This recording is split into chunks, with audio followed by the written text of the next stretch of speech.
Hi people, it's Archivist, and today I'm here to ask the question, did Titanfall live up to the hype? The problem with answering a question like this on launch day, or even launch month, is that excitement bias will inevitably influence our judgment. Even when we think we are totally free of external manipulation, there will always be one small element that affects our ability to be impartial.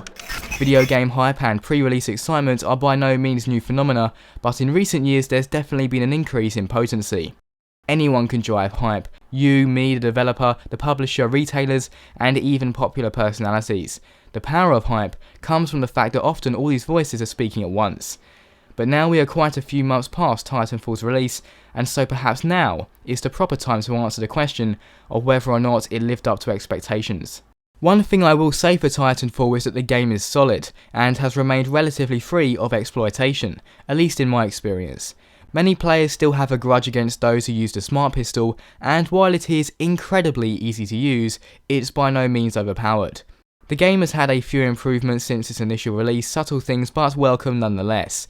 Now we have additions like Titan insignias and different OS voices, but I would definitely say that the burn card black market is the most welcome improvement.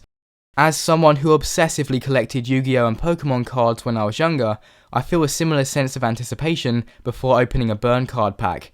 As of this video being made, there have been 2 DLC map packs with a third on the way. These new maps are great for extending the game's value, however generally speaking the maps don't alter the game fundamentally. In other words, if you didn't like the base game, the DLC probably won't change your mind. Similar to Call of Duty, one of Titanfall's greatest strengths is how tight the controls feel. Because every input and every action feels so responsive, you rarely feel as if the game has cheated you.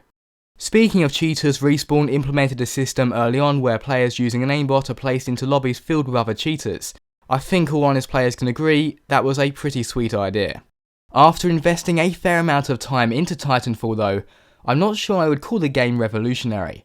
Initially, gameplay elements such as parkour and the Titans made the game feel fresh, but eventually I found that the familiar twitch-based run and gun mechanics of so many other first-person shooters are essentially what the game is based on. However, while this squashes any notion of the game being revolutionary, it absolutely epitomises what this generation is, and likely will continue to be.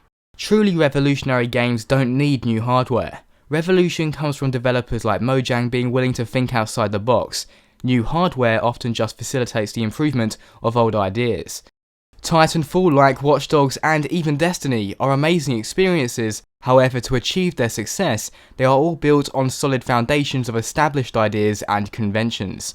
You can either accept them for what they are, or hate them for what they are not. So do you think that Titanfall lived up to the hype? Let me know in the comments below. Remember though that claiming it did not meet the hype level is absolutely not the same thing as saying it's a bad game. As always people, thanks very much for watching and see you next time.